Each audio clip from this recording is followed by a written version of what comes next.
Hi everybody, and welcome to Bucks County Dark History. My name is Barbara May and I'm a lifelong resident of Bucks County, Pennsylvania. As an amateur genealogist, I thought it would be interesting to explore some of the darker stories about the area I grew up in. Today we're going to be talking about Adam Weaver. Adam Weaver was born in 1863 to Mennonites Levi Weaver and Elizabeth Christine. He was one of 12 children born between 1850 and 1870 in Springfield Township in northern Bucks County. In 1882, Adam married Susan Weiser of Allentown, Pennsylvania. Susan was born in 1863 to Benjamin Weiser and Emma Sheets.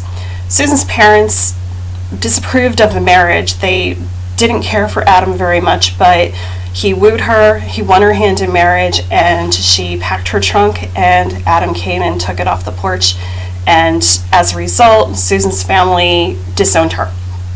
For the first part of their marriage, the Weavers lived in South Allentown, which was sort of close to her parents, before relocating to Haycock Mountain in Bucks County in 1897. Haycock Mountain, I would just like to note, is the highest peak in Bucks County today. Adam always seemed to be in trouble with his neighbors or just in general. In November of 1895, Adam was placed in jail for stealing 31 chickens from his neighbor. Upon his release in April of 1896, Adam wasn't free more than 2 hours before he had gone to a neighbor's, stolen some hams, some grain, and some brooms. He gained a reputation for being a notorious burglar and a desperate character. In January of 1897, he had an altercation with a coworker on a tobacco farm where he was working in Mount Joy, Pennsylvania. The altercation turned physical and Adam wound up being stabbed in the leg.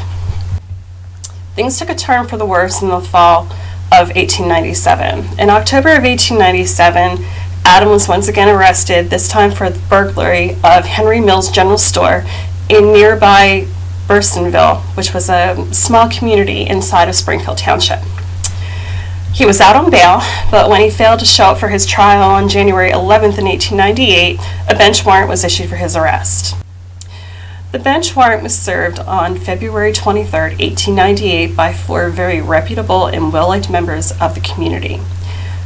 Constable Amadeus Atherholt, Deputy Constable Erwin Mondeau, who was Atherholt's nephew, Deputy Constable Israel Moser, and Deputy Constable William Glassmoyer. When they arrived at the Weaver household, Adam Weaver threatened to shoot the first person to lay a hand on him. Susan, his wife, was in the background, told the officers that they had 5 minutes to leave, and that if they had not left by that time, that they would begin shooting. There were 5 shots in all. Edwinmundo received a bullet through the heart, killing him instantly at the age of 29. Atherholt received 3 shots. 1 went through his hat, 2 grazed his skull, and the 3rd entered his face just underneath the corner of his right eye. Glassmoyer and Mondeau tried to subdue Weaver, but Susan was throwing boiling water on them and pelting them with rocks. Weaver broke free, and he and Susan and their children escaped into the woods. On February 26, 1898, the family was thought to be in the Allentown area. One of the Weaver sons had tried unsuccessfully to rent a house and also tried to seek help from his relatives living there who turned him away. On February 27th, Susan was arrested as she was trying to re-enter her house on Haycock Mountain. On March 2nd, Adam was seen in the Portland, Pennsylvania area by an acquaintance of his from Allentown.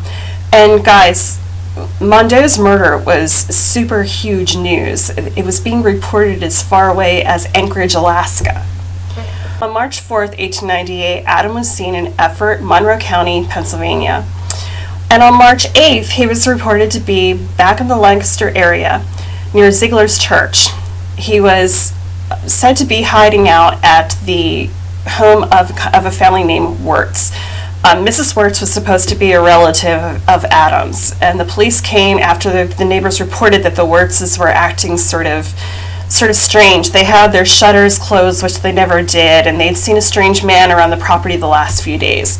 And when they were questioned, Mr. and Mrs. Wurtz said that they didn't know an Adam Weaver. However, Their 18-year-old son contradicted them and said, yes, we know him, but the entire family denied that they knew where he was or what they were harboring him. On March 12, 1898, both Adam and Susan were indicted for the murder of Erwin Mondeau. Susan was placed in jail and Adam was still on the run.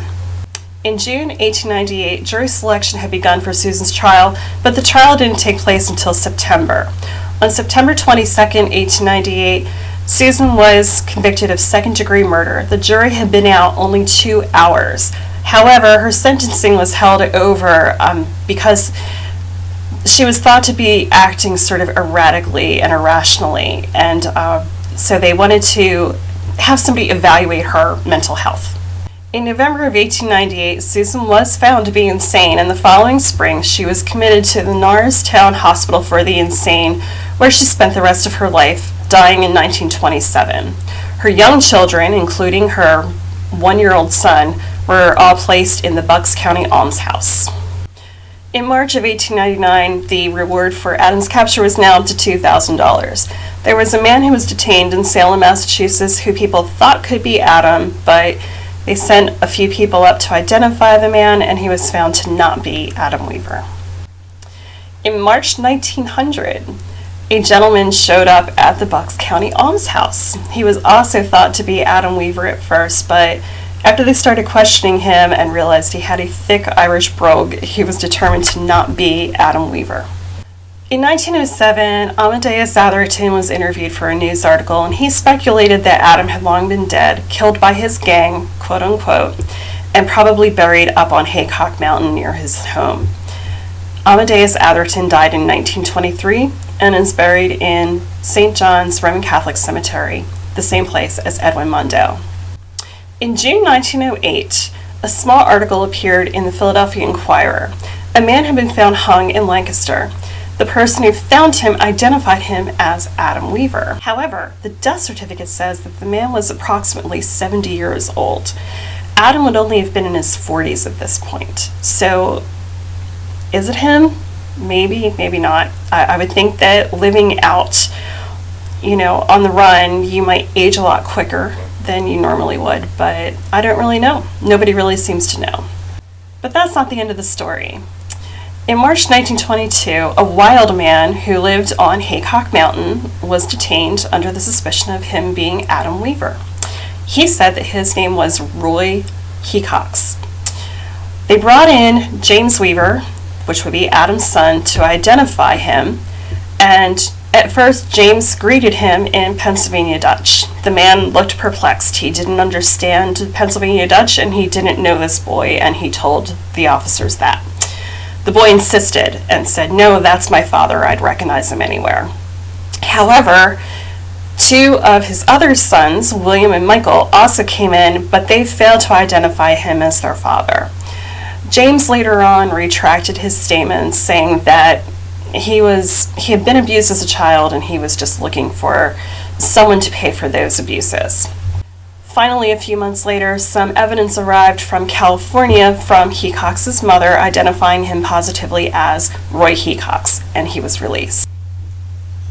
However, I'm going to state that Edwinmundo is the earliest known law enforcement officer to die in the line of duty in Bucks County, Pennsylvania.